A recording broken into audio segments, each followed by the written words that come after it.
আল্লাহর ভান্ডারে সওয়াবের কোনো অভাব আছে? সীমায় গেছেন নি আপনারা? সীমাইলে বললেন আমি দোয়া করে দেব। আল্লাহর ভান্ডারে কোনো অভাব আছে? অভাব যদি নাই থাকে আল্লাহ 1000-এর কথা কেন বললেন? আল্লাহ তো বলতে পারতেন যে 1,00,000 মাসের চাইতে বেশি, নাকি বলতে পারতেন না? কথা কোন না ভাই, বলতে পারতেন না? আল্লাহ বলতে পারতেন 1 কোটি মাসের চাইতেও বেশি। কোনো সমস্যা ছিল? সমস্যা নাই। তাহলে আল্লাহ কেন 1000-এর কথা বললেন? এজন্য তাফসীর করতে হলে আল্লামা সানাউল্লাহ পানিপতি রাহমাতুল্লাহ আলাইহি বলেন অন্তত 17টা বিষয় নলেজ থাকতে হয়। কয়টা? আপনাকে 1 নাম্বার ইতিহাস জানতে হবে, সেই সময় যে প্রেক্ষাপটে আয়াতটা নাজিল হয়েছে প্রেক্ষাপট আপনাকে জানতে হবে। আল্লাহ কেন 1000-এর কথা বললেন? কারণ আজ থেকে 1449 বছর আগে তদানীন্তন আরবে যখন কোরআন নাজিল হয়, আরবের সাধারণ মানুষদের গণনা করবার সর্বোচ্চ সংখ্যা ছিল 1000। কয় হাজার? তখন তো 1 লক্ষ আবিষ্কার হয় নাই, বিলিয়ন, মিলিয়ন, ট্রিলিয়ন, অস্ট্রেলিয়ন এগুলি আবিষ্কার হয় নাই। আল্লাহ যদি তখন বলতেন যে 1 রাতের মর্যাদা 1 বিলিয়ন মাসের চাইতেও বেশি, এখন মানুষ চিন্তা করতো আল্লাহ বিলিয়ন আবার কি জিনিস, এটা কি খায় নাকি মাথায় দেয়? কথা কয় না? আমরা তো বিলিয়ন জানি না। আল্লাহ এজন্য শুধু বললেন না যে 1000, খৈরুম মিনাল ফিসার, বাবা 1000 না, 1000-এর চাইতে থাউজেন্ডস, হাজার হাজার হাজার হাজার মাস ইবাদত করলে যে সওয়াব, 1 রাতের সেই সওয়াব আমি আল্লাহ দেব। সুবহানাল্লাহ। তাহলে যুগের সঙ্গে তাল মিলিয়ে আল্লাহ কোরআন নাযিল করেছেন। কেমন মিলানো? আমার নিজের সুর করা একটা হযর আপনাদেরকে এবার আমি শুনিয়ে দিচ্ছি। আপনারা এবার বিবাহিত অবিবাহিত যত আছেন এমন আওয়াজে তাকবীর দেবেন যাতে আগামী বছর পর্যন্ত শয়তান এখানে ঢুকতে না পারে। রাজি আছেন? এই কথা কর না আপনারা, কে রাজি আছেন? তাকবীর হবে তো? হবে তো? এবার তাকবীর হবে সব একসাথে। আমার একটা হযর আপনাদেরকে আমি শুনিয়ে দিচ্ছি। ইনশাআল্লাহ। أعوذ بالله من الشيطان الرجيم. بسم الله الرحمن الرحيم. والنجم إذا هوى ما ضل صاحبكم وما غوى وما ينطق عن الهوى إن هو إلا وحي يوحى علمه شديد القوى ذو مرة فاستوى وهو بالأفق الأعلى ثم دنا فتدلى فكان قاب قوسين أو أدنى. আলহামদুলিল্লাহ। এবার না মনে হচ্ছে তাকবীর হয়েছে, মনে হচ্ছে মাগরিবের নামাজ খালি পড়লাম। কথা কয় না কেন? ঠিক না? আল্লাহ যেন আমাদের ঈমানটাকে বাড়িয়ে দেন। জোরে বলেন আমিন। আব্দুল্লাহ ইবনে মাসউদ কোরআন পড়ছে পাহাড়ের চূড়ায়। কোথায় পড়ছে? পাহাড় থেকে আমি দুনিয়া করে আসলাম, আবার পাহাড়ে গেলাম। বুঝতে পারছেন তো আপনারা? আমি যেখানে যাই আবার জায়গা মতো আসবো, কোনো অসুবিধা নাই। আব্দুল্লাহ ইবনে মাসউদ তেলাওয়াত করছিলেন, আবু জেহেলের কানে কোরআনের আয়াতটা পৌঁছে গেছে। ও চিন্তা করি আল্লাহ এত সুললিত কণ্ঠে এত সুন্দর তেলাওয়াত রাতের মধ্যে যদি মানুষ কষ্ট করে শুনতে পারে, আব্দুল্লাহর কণ্ঠ যে কত সুন্দর ছিল। সুবহানাল্লাহ। আর আল্লাহ তো নিজেই কিয়ামতের দিন এই বান্দাগুলিকে সূরা রহমান তেলাওয়াত করে শোনায় দিবে। সুবহানাল্লাহ। আব্দুল্লাহ ইবনে মাসউদ কোরআন পড়ছেন, আবু জেহেলের কর্ণস্কহরে কোরআনের তেলাওয়াত যখন পৌঁছে গিয়েছে তিনি সহ্য করতে পারেন নাই। তিনি বুঝতে পেরেছেন এই তেলাওয়াত যদি কোন কাফেরের কানে পৌঁছে যায় সে ঈমান আনতে বাধ্য হবে। সুবহানাল্লাহ। সঙ্গে সঙ্গে দৌড়ে গিয়েছে, এক থাপ্পড় বসিয়ে দিয়েছে। আব্দুল্লাহর কান পট্টিটা ফেটে রক্তগুলি গড়গড় করে পড়ছে। আব্দুল্লাহ ইবনে মাসউদ রাদিয়াল্লাহু তাআলা আনহু রাসূলের সামনে এসে দাঁড়িয়ে গেলেন। আল্লাহর নবী লক্ষ্য করে দেখলেন আব্দুল্লাহর কান পট্টি ফেটে টপ টপ করে রক্ত পড়ছে। দেখে বলে, আব্দুল্লাহ আমি তো আগেই বলেছিলাম কোরআন শোনাতে গেলে তোমার মাইর খাওয়া লাগতে পারে। তাহলে কোরআনের পথে চললে, দ্বীনের পথে চললে, ইসলামের পথে চললে মাইর খাওয়া লাগে, নির্যাতিত হওয়া লাগে। এটা এখনকার বিষয় না, এটা 1500 বছর আগের কথা। বলে নাকি? কিন্তু যারা ইসলামের উপরে আঘাত করে, মুসলমানদের উপরে নির্যাতন করে, মুসলমানদেরকে দুনিয়া থেকে উৎখাত করতে চায়, মুসলমানদের মসজিদকে উৎখাত করতে চায়, আবু জাহেলের মতো আল্লাহ তাদেরকে পৃথিবীর থেকে উৎখাত করে দেয়। গোটা ভারতবর্ষে, বাংলাদেশ, ইউরোপ, আমেরিকা, সৌদি আরব, মিডল ইস্ট, গোটা পৃথিবী খুঁজলেও একটা মানুষের নাম আপনি পাবেন না যে তার ছেলের নাম রাখছে আবু জেহেল। আছে নাকি আপনাদের এলাকায়? আবুল আহাব নামের কেউ আছে? আমি বাংলাদেশের একটা জেলা আছে চাপাই নবাবগঞ্জ, আমি ওয়াজ করতে গেলাম। আমার ওয়াজের পরে একজন বলে, হুজুর একটু দোয়া করে দেন তো, আমার নাম কিন্তু জিব্রাইল। বললাম বাবারে কি নাম রাখছে। আরেকজন বলে, হুজুর আমার নাম মিকাইল। আমি বললাম ভাই জিব্রাইল মিকাইল সবই আছে, আজরাইলও আছে নাকি তোমার এলাকায়? তো আমি চিন্তা করলাম আবু জেহেল নাম তো কেউ রাখে না, একটাই কারণ আবু জেহেল কোরআনকে বন্ধ করতে চেয়েছে, ইসলামকে বন্ধ করতে চেয়েছে, মুসলমানদেরকে উৎখাত করতে চেয়েছে। এজন্য আবু জেহেলের নাম নিতে পর্যন্ত আমরা ঘৃণা করছি।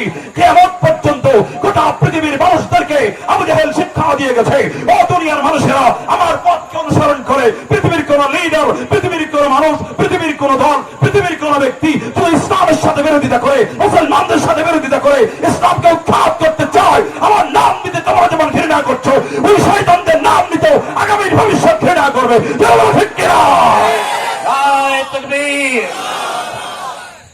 সম্মানিত ভাইরা, ইসলামের সাথে থাকবে যারা, ইজ্জত বাড়াবে তাদের। আবু বকরও লিডার ছিল, আবু জেহেলও লিডার ছিল। আবু জেহেলের নাম নিতে ঘৃণা করি, আবু বকরের নাম নিলে দোয়া করি। কথা কম না কেন, ঠিক না? এই জন্য লিডার হতে হবে আবু বকরের মতো, লিডার হতে হবে ওমরের মতো, যাতে মরার পরেও তোমার নাম দিতে মানুষ দোয়া করে। সুবহানাল্লাহ বলে। মা বোনেরা আছে? মাশাআল্লাহ, মা বোনেরা দেখছেন কি সুন্দর চুপ করে আছে। আলহামদুলিল্লাহ করবেন না? আমি যখন আসি তখন মনে হয় মেলা শুরু হয়েছে। আমি ওদেরকে ধন্যবাদ জানাই যে ওরা কষ্ট করে বসে আছে। আমি বলি শোনেন, আপনাদের দেশে যখন পূজা পার্বণ হয়, কোনটা পূজা হয় পশ্চিমবাংলায়? বড় পূজা কোনটা? দুর্গা পূজা হলে পরে বিভিন্ন মোবাইল কোম্পানিগুলি দেখবেন অ্যাডভার্টাইজ করে, তারা অফার করে যে এই পূজার সময় OnePlus 10 Pro যদি কিনতে পারো 10,000 টাকা ছাড়, এরকম দেয় না? কথা বলে না ভাই, তাই না? অফার করে। এরপরে মা বোনেরা যারা আছেন তাদেরকে বলি শোনেন, ওরা তো অফার করে শুধু পূজার সময়, আর আল্লাহর নবী আপনাদের জন্য অফার দিয়েছেন সারা বছর ব্যাপী 365 দিন। সুবহানাল্লাহ। আল্লাহর নবী আপনাদেরকে অফার দিলেন, শোনেন ও মায়েরা, ও বোনেরা, আল্লাহর নবী বললেন তোমাদের অফার হচ্ছে, তোমাদের কাজ হবে মাত্র 4টা, কিয়ামতের দিন জান্নাতের দরজা খোলা হবে 8টা। সুবহানাল্লাহ। কাজ কয়টা? কথা কয় না, কয়টা? 1 নাম্বার মায়েরা বোনেরা, 1 নাম্বার কাজ নামাজ পড়া, 2 নাম্বার কাজ রোজা রাখা, 3 নাম্বার কাজ স্বামীর ওয়াদার মেনে চলা, 4 নাম্বার কাজ পর্দা করা। এবার আসেন, নামাজ পড়া সহজ, রোজা রাখাও সহজ, কিন্তু মডার্ন যুগে স্বামীর ওয়াদার মানা একটু কঠিন। কথা হয় না বাবা? কারণ যৌতুক তো 3 লাখ আগেই নেওয়া শেষ। অবশ্য আপনাদের এদিকে যৌতুক চলে না, আলহামদুলিল্লাহ। হ্যাঁ, কে কে যৌতুক নিছে একটু হাত তোলো তো দেখি। এই এলাকার লোক এত ভালো, একজনও যৌতুক নেন না? আচ্ছা, আমি আপনাদেরকে জিজ্ঞেস করতে চাই, যৌতুক হালাল নাকি হারাম? নিছেন ভালো কথা বলেন না, হালাল না হারাম? কুকুরের গোস্ত খাওয়া যেমন হারাম, শুকুরের পায়খানা খাওয়া যেমন হারাম, শ্বশুরকে চাপ দিয়ে 10 টাকা 20 টাকা মোটরসাইকেল আদায় করা একই রকম হারাম। আমার দেশে আমি দেখেছি পালসার মোটরসাইকেল কিনে দেবে না, এই রাগে সে বিয়ে করে না। আমি বললাম বাবা, পালসার ছাড়া তোমার বিয়ে হয় না, তাহলে মেয়ে বিয়ে করার কি দরকার? পালসার বিয়ে করে ঘুমায় থাকে। কথা কয় না ভাই? অনেক পিতাকে আমি দেখেছি মেয়ে 3-4টা বিয়ে দিতে গিয়ে তার ঘাম ছুটে যায়, মানুষের কাছে ধার করে ভিক্ষা করে যৌতুক দিতে হয় জামাইকে, ভিক্ষাবৃত্তি। বিশ্বাস করেন, যৌতুক যেহেতু হারাম, হারাম আছে যেখানে বরকত নাই সেখানে। কারণ আপনাদের এলাকায় কুত্তা আছে নাকি নাই? কথা কয় না বাবা, আছে না? কুত্তার বাচ্চা কয়টা হয়? এই যুবকরা কথা কও না, কয়টা? তো সমানই হচ্ছে, তো জন্ম নিয়ন্ত্রণের কোনো বালাই নেই, আছে নাকি? তো সমানই বাচ্চা হচ্ছে। আমার দোকানের সামনে আমি দেখলাম ওই দিন একটা কুত্তার 8টা বাচ্চা হয়েছে। সুবহানাল্লাহ। ওর দাম চলে না, 8টা বাচ্চা দুধ খাচ্ছে। আমি চিন্তা করি আল্লাহ, 8টা বাচ্চার খাবার এই বডি থেকে বের হয় কেমনে? সুবহানাল্লাহ। কুত্তা বাচ্চা যদিও 8টা, কিন্তু গরুর বাচ্চা কয়টা? আপনাদের এলাকায় কুত্তা বেশি না গরু বেশি? হ্যাঁ, গরু বেশি। একটা হইলেও ওর মধ্যে বরকত আছে, কারণ ওইটা হালাল। কথা কয় না কেন? আপনাদের দেশে গরুর গোশতের যা দাম, কত কেজি? 220। আর আমাদের ঢাকায় হলো 800। 200 220 টাকা খাচ্ছে, জবাব দেওয়া লাগবে কিয়ামতের দিন আল্লাহর কাছে। কি জবাব দেবেন ওই চিন্তা এবার করেন। কারণ জোহরের নামাজের পরে সৌদি আরবে কেউ বের হয় না, কারণ বালু গরম, উত্তপ্ত মরুভূমি। রাসূল সাল্লাল্লাহু আলাইহি ওয়াসাল্লাম জোহরের নামাজের পর, কষ্ট হচ্ছে বাবা আপনাদের? আমার কষ্ট হইলেও আমি একটা পর্যন্ত চালাবো, অসুবিধা নাই, কারণ কষ্ট করে যেহেতু আসছি। হ্যাঁ, দুইটা আপনি থাকেন, আমি যাবো। শোনেন এবার, রাসূল সাল্লাল্লাহু আলাইহি ওয়াসাল্লাম জোহর নামাজের পরে বাড়ি থেকে বের হয়েছেন। আরব দেশের জাতীয় পোশাক হলো জুব্বা। জাতীয় পোশাক কি? জান, মাসে ভদ্র ছেলে, এই যে 1 নম্বরে যাবে, যান, আলহামদুলিল্লাহ। জাতীয় পোশাক জুব্বা কেন জানেন? কারণ আরবের মরুভূমি গরম, যাতে উত্তাপ না লাগে এজন্য তখন থেকে তারা মোটা কাপড় পরে, জুব্বা পরে। রাসূল সাল্লাল্লাহু আলাইহি ওয়াসাল্লাম জোহর নামাজের পরে বের হয়েছেন, কেউ নাই বাইরে। হযরত আবু বকর সিদ্দিক রাদিয়াল্লাহু তাআলা আনহু দাঁড়িয়ে আছেন। রাসূলকে জিজ্ঞেস করি, ইয়া রাসূলুল্লাহ, দুপুর বেলা কেন? রাসূল আবু বকরকে বলে, তুমি কেন? হযরত আবু বকর বলে, ইয়া রাসূলুল্লাহ, ইয়া হাবিবাল্লাহ, এই মক্কার সবচাইতে বড় ধনী ব্যক্তি আমি ছিলাম আবু বকর। দান করতে করতে আমার এমন অবস্থা হয়ে গেছে, আজকে 2-3 দিন হয়ে যায় আমার বাড়ির চুলায় কোনো আগুন জ্বলে নাই। আমি একটু বের হলাম, কোনো খাবার জোগাড় করে যাই নাকি? ওগো আল্লাহর নবী, আপনি কেন বের হলেন? বিশ্বনবী দেখে বলে, আবু বকর, তুমি যে ক্ষুধার যন্ত্রণায় বের হয়েছো, ওই ক্ষুধার যন্ত্রণাও আমি নবীকেও বাড়িতে থাকতে দেয় নাই। আল্লাহর নবী বলে, আবু বকর, চিন্তার কোনো কারণ নাই, চলো না সামনের দিকে যাই, কিছু করা যায় নাকি? আল্লাহর নবী আবু বকরকে সঙ্গে নিয়ে সামনের দিকে গেলেন। কিছু দূর যাওয়ার পরে দেখে হযরত ওমর দাঁড়িয়ে আছে।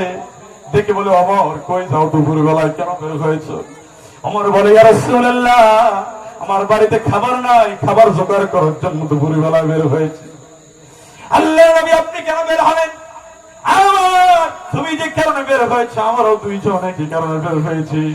এবারে চলো যাই, আবু আইয়ুব আনসারীর বাড়িতে চলে যাই, তার বাড়িতে কোনো খাবার আছে নাকি, চলো তো একটু দেখে আসি। আবু আইয়ুব আনসারীর বাড়িতে গেলেন।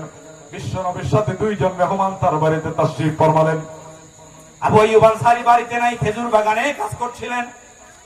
তার কানের মধ্যে খবর চলে গেল, বিশ্বনবী রাহমাতুল্লিল আলামিন আবু আইয়ুব আনসারীর বাড়িতে মেহমান হিসেবে এসেছেন। তিনি দৌড় দিয়া তাড়াতাড়ি বাড়িতে আসলেন, দুম্বা জবাই করে দিলেন, রুটি বানানো শুরু করে দিলেন। 3 প্রকারের খেজুর বিশ্বনবীর সামনে পেশ করলেন। একটা হলো পাকা খেজুর, আরেকটা হলো কাঁচা খেজুর, আরেকটা হলো আধা পাকা খেজুর। বিশ্বনবী ডেকে বলে, আবু আইয়ুব আনসারী রে, 3 প্রকারের খেজুর আমার সামনে তুমি কেন দিলে? 1 প্রকার খেজুর দিলেই তো পারতেন। আনসারী ডেকে বলে, ইয়া রাসূলুল্লাহ, ইয়া হাবিবাল্লাহ, আমি জানি আপনি রাহমাতুল লিল আলামিন, আপনি যেই খেজুরে হাত লাগাবেন ওই খেজুরে আমার আল্লাহ বরকত দান করে দেবে। আমি চাই আমার বাগানের 3 প্রকারের খেজুরে আপনি হাত লাগান, 3 প্রকার খেজুরেই আমার আল্লাহ বরকত দিয়ে দেবে। বিশ্বনবীর সামনে গোশত দেওয়া হলো, রুটি দেওয়া হলো। আল্লাহ নবী 1 টুকরো রুটি আর 1 টুকরো গোশত মুখের মধ্যে দিতেই হযরত আবু বকর সিদ্দিক রাদিয়াল্লাহু তাআলা আনহু লক্ষ্য করে দেখে বিশ্বনবীর 2 চোখ দিয়ে টপ টপ করে পানিগুলি পড়ছে। দেখে বলে, ইয়া রাসূলুল্লাহ, ইয়া হাবিবাল্লাহ, মুখের মধ্যে গোশত রুটি দেওয়ার সাথে সাথে আমি দেখতে পাচ্ছি আপনার চোখে 2 কোণা দিয়ে পানি বের হয়ে গেছে, কারণটা কি বুঝলাম না। আল্লাহর নবী ডেকে বলে, আবু বকর, কাল কিয়ামতের দিন এই নিয়ামতগুলি সম্পর্কে আল্লাহর কাছে জিজ্ঞাসিত হওয়া লাগবে। তুম্মা লাতুসআলুন্না ইয়াওমাইযিন আনিন নাঈম।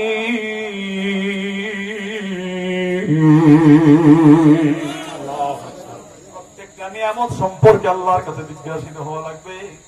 220 টাকা গরুর গোশত খাচ্ছেন, নামাজ পড়েন না, কি জবাব দেবেন আল্লাহর কাছে?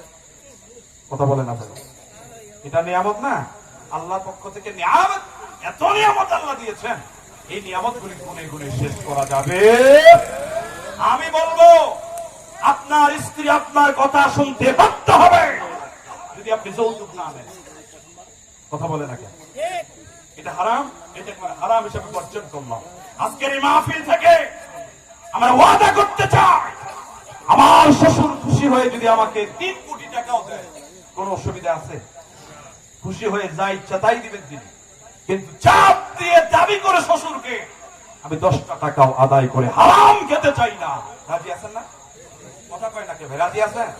কে কে আছেন? এবার আল্লাহকে দেখান তো হাত তুলে। মাশাআল্লাহ, লিল্লাহি তাকবীর। আল্লাহু আকবার। বিবাহিতরা হাত তুলছে, অসুবিধা নাই। ওনারা ছেলে মেয়েদেরকে নামাবে না, কথা কয় না কেন?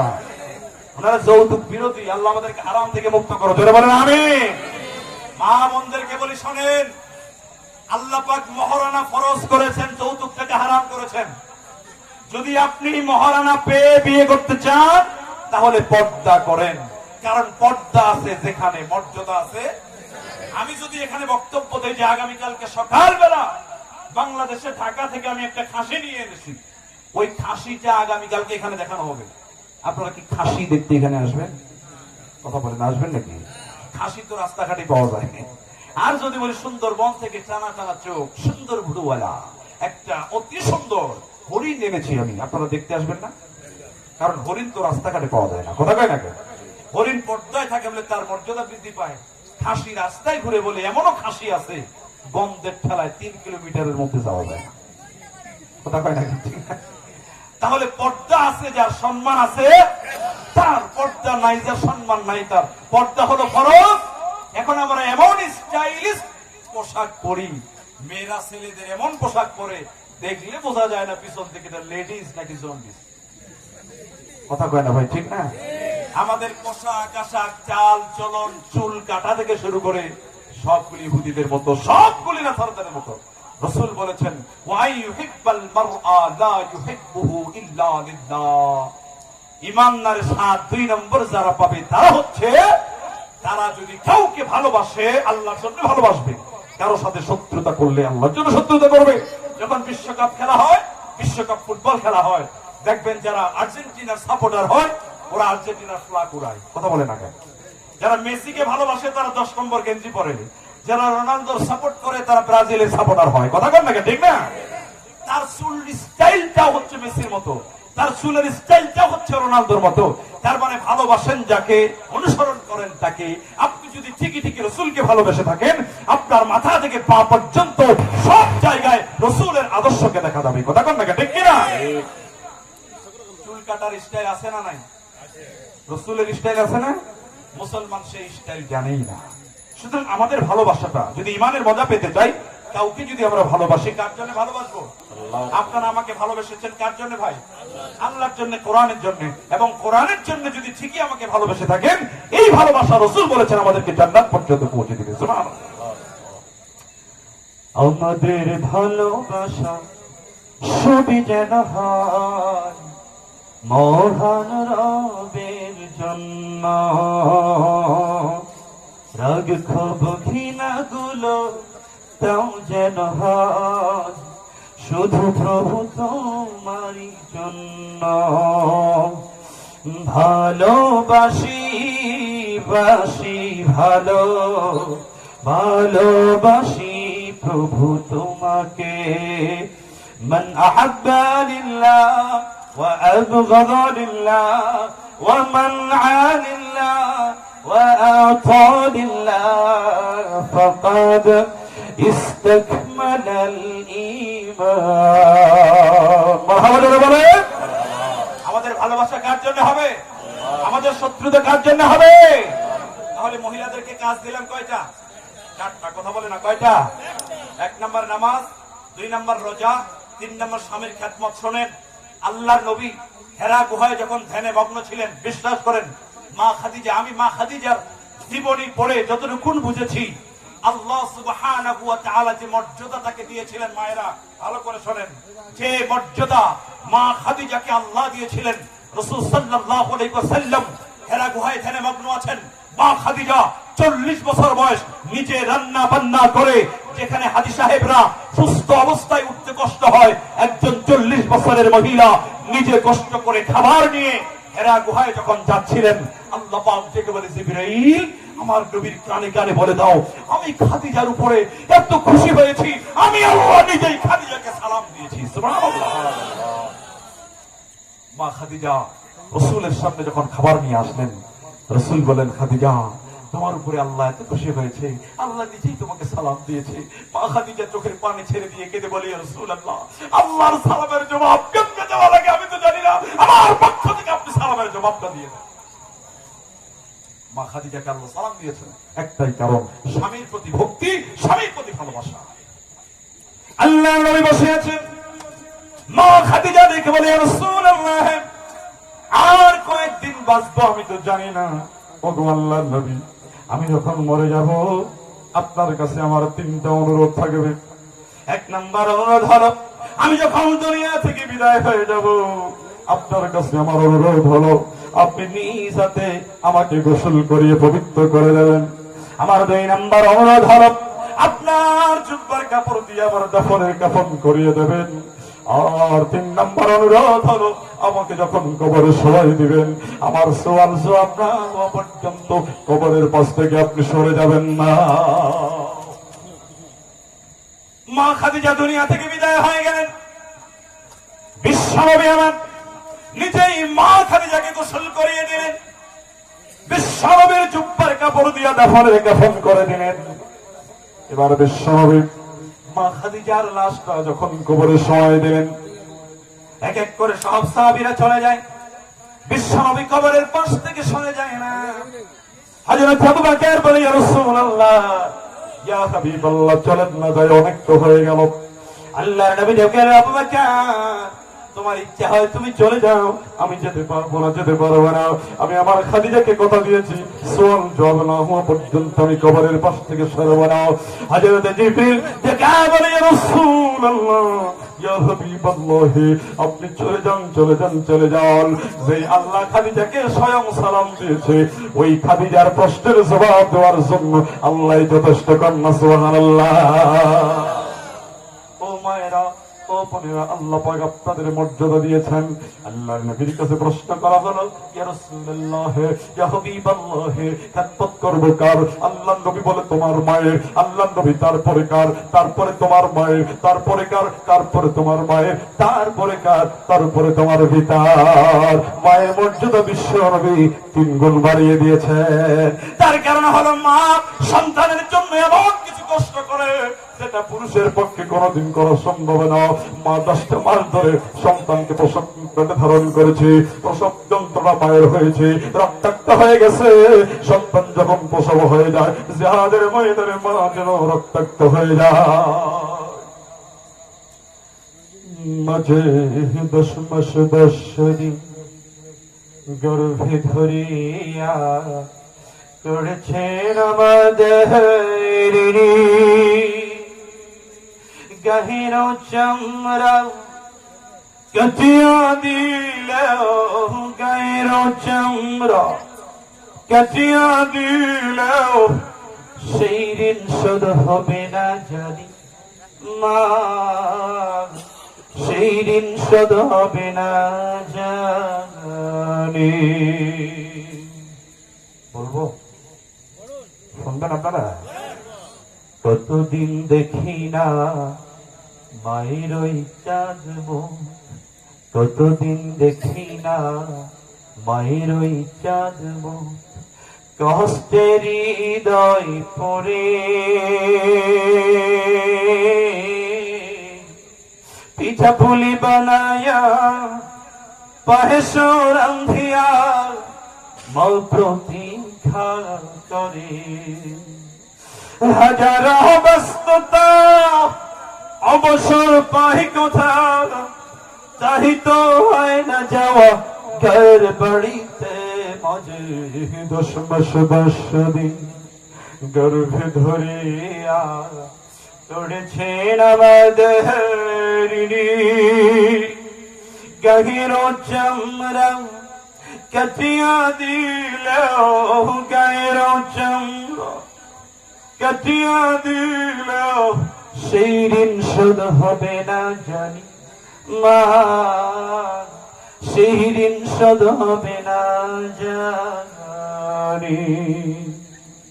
চিঠি লিখে ছোট বউ টেলিফোন করে, চিঠি লিখে ছোট বউ টেলিফোন করে, অসুখটা যাচ্ছে মায়ের পেরে,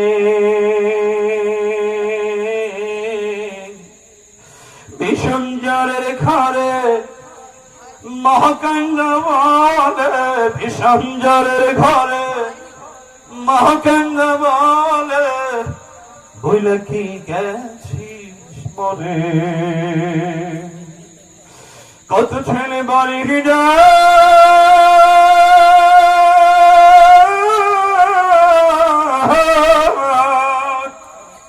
কত ছেলে বাড়ি যায়, আমার না কাজ ফুলায়, তবু বলে যাই তো বাড়ি আইনা যাওয়ারি মাঝে।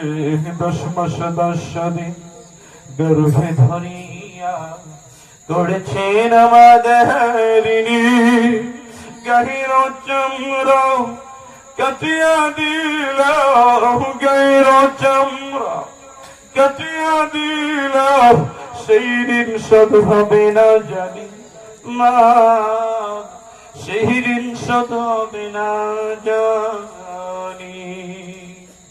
মারহাবা। তো জীবনে সম্মান চাও, ইজ্জত চাও, সম্পদ বাড়াতে চাও, হায়াত বাড়াতে চাও, রিজিক বাড়াতে চাও, রাসূল বললেন তোমার পিতা মাতার খেদমত করো, আল্লাহ সবগুলো বৃদ্ধি করে দেবেন। সুবহানাল্লাহ।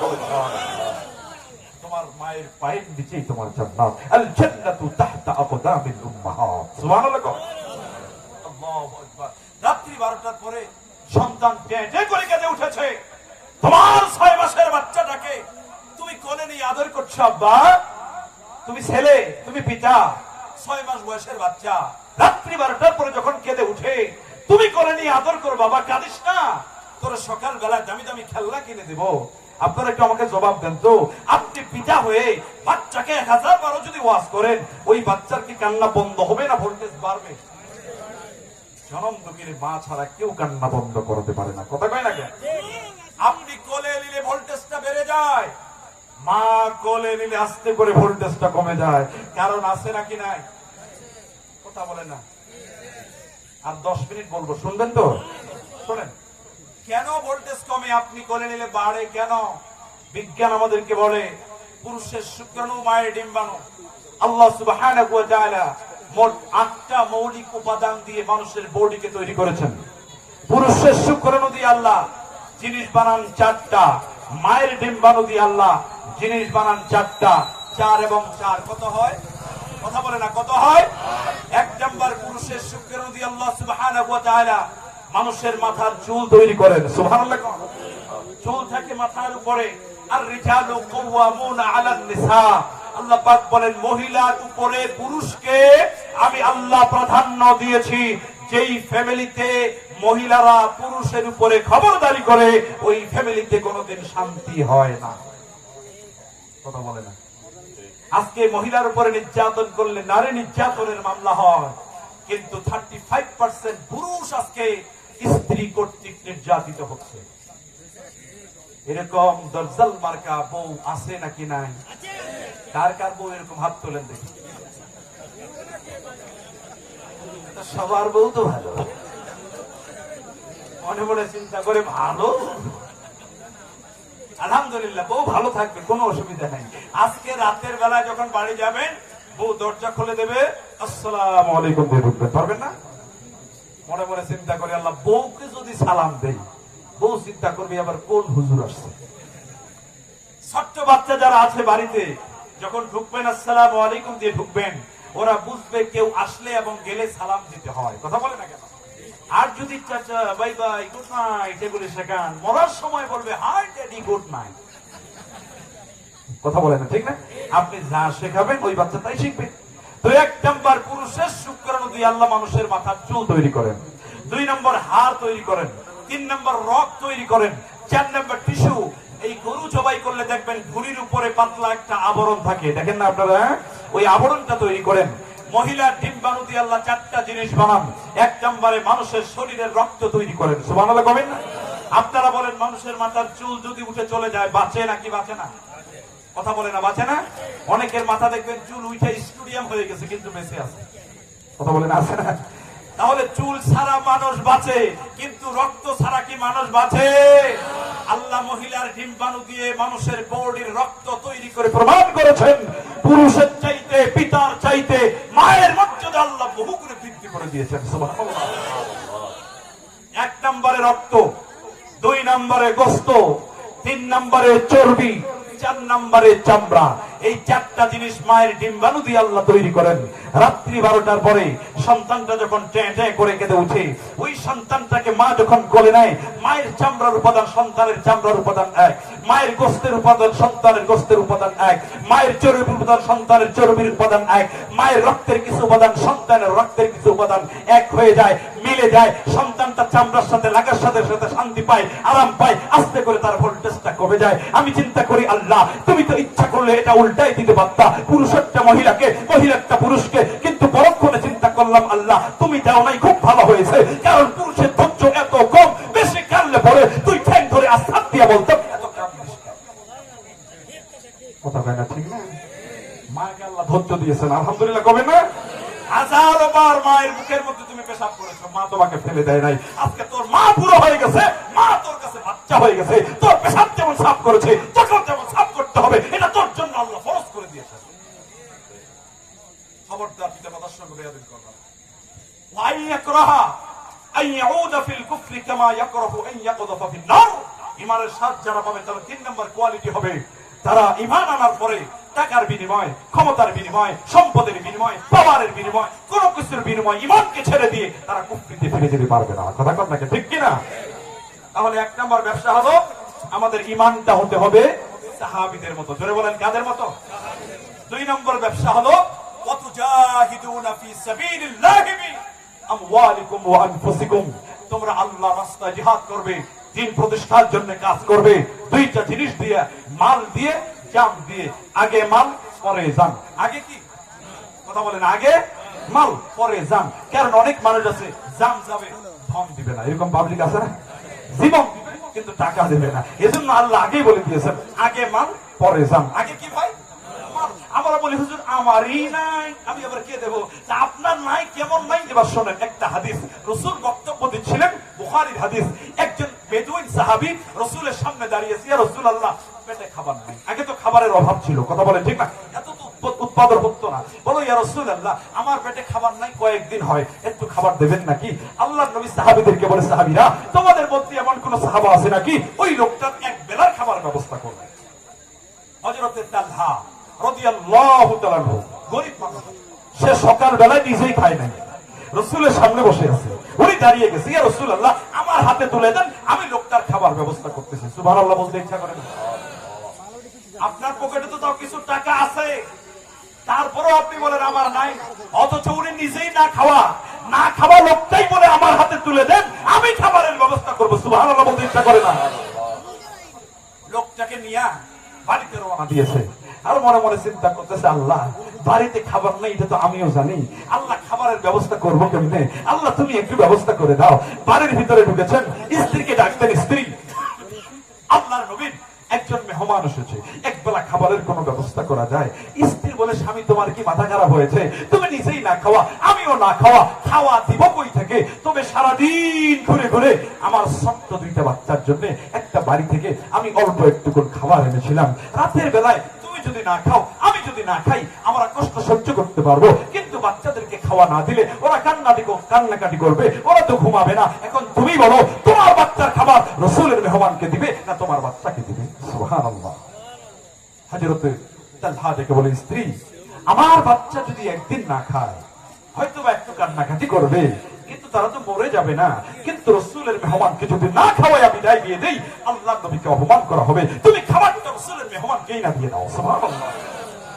প্লেটের মধ্যে খাবার নিয়ে মাগরিবের পরে রাসূলের সাহাবীর সামনে খাবার যখন পেশ করেছেন, মেহমান ডেকে বলে, ও বাড়িওয়ালা ভাই আমি একাই খাবো, তুমিও বসো না আমার সাথে।